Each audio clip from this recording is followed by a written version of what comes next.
Extrait du journal L'Envolée, pour en finir avec toutes les prisons. Février 2018. Quartier d'isolement de Rennes, 3 janvier 2018. Bonjour. Je vous écris du QI. Une des rares détenues avec qui j'ai eu des échanges avant d'atterrir là m'a parlé de vous. Je vous balance tout ça en vrac. J'ai surtout besoin d'être entendue. À la base, j'étais rentrée pour 20 mois. 20 mois. Ça s'était abattu sur moi, comme un coup de masse. Le jour du jugement, j'avais la tête qui tournait. Moi, je voulais avant tout sortir, voir mes enfants. Mais leurs fouilles, leurs palpations, j'en voulais pas. Je suis pas leur chose, moi. Elles font pas ce qu'elles veulent de moi.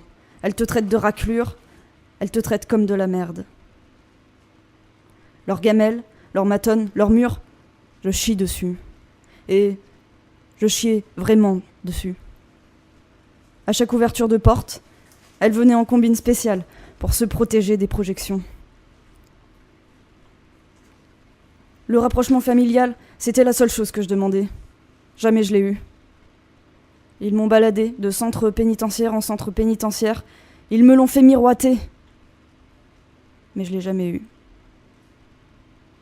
Pour me faire entendre, je savais plus quoi faire. J'ai fait une grève de la faim.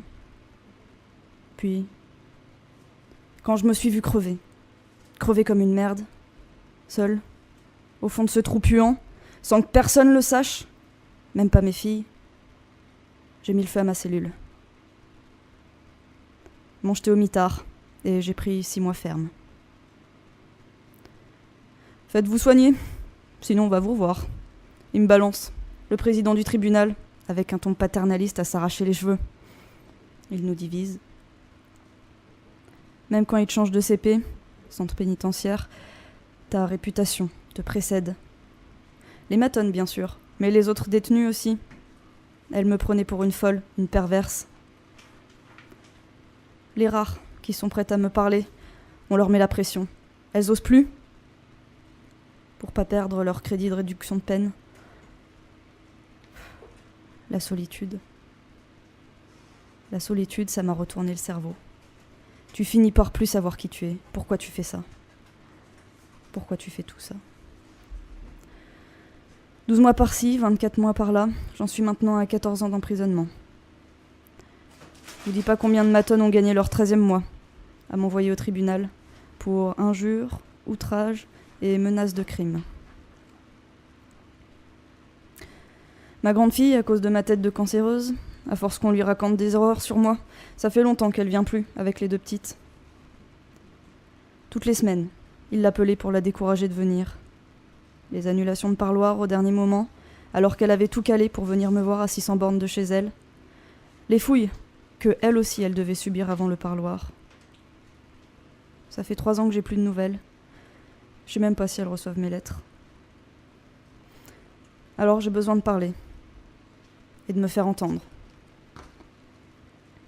Tiens, je vous recopie un bout de mon passage au Centre national d'évaluation de Réau.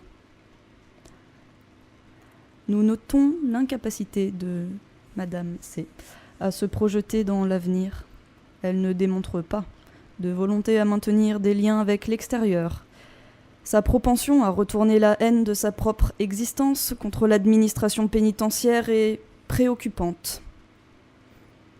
Ça, c'est le pôle de psychologie clinique. Je veux que ce foutage de gueule, il passe les barreaux. On est plein à être rentré pour quelques mois et qu'ils maintiennent à l'intérieur. Parce qu'on se laisse pas faire. Parlez-en. Prenez soin de vous. Signé Tida. 5 ans plus tard. Je m'arrêtais un instant.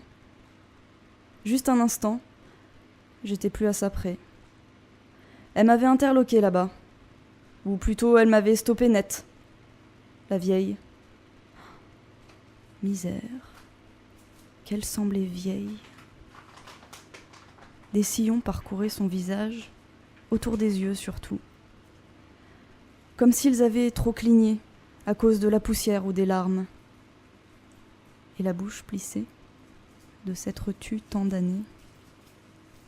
Avec ses pochettes surprises sous le bras, avec ses beaux cheveux bouclés, elle avait l'air d'une petite fille qui s'était trompée d'âge.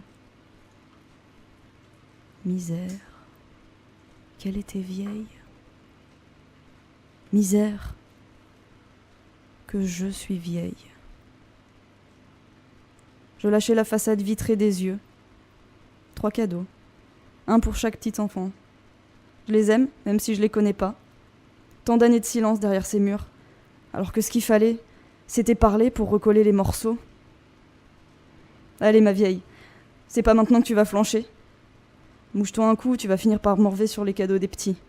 La prochaine vitrine que tu croises, tu te recoiffes un coup et tu sors un joli sourire. Allez, courage, tu peux le faire.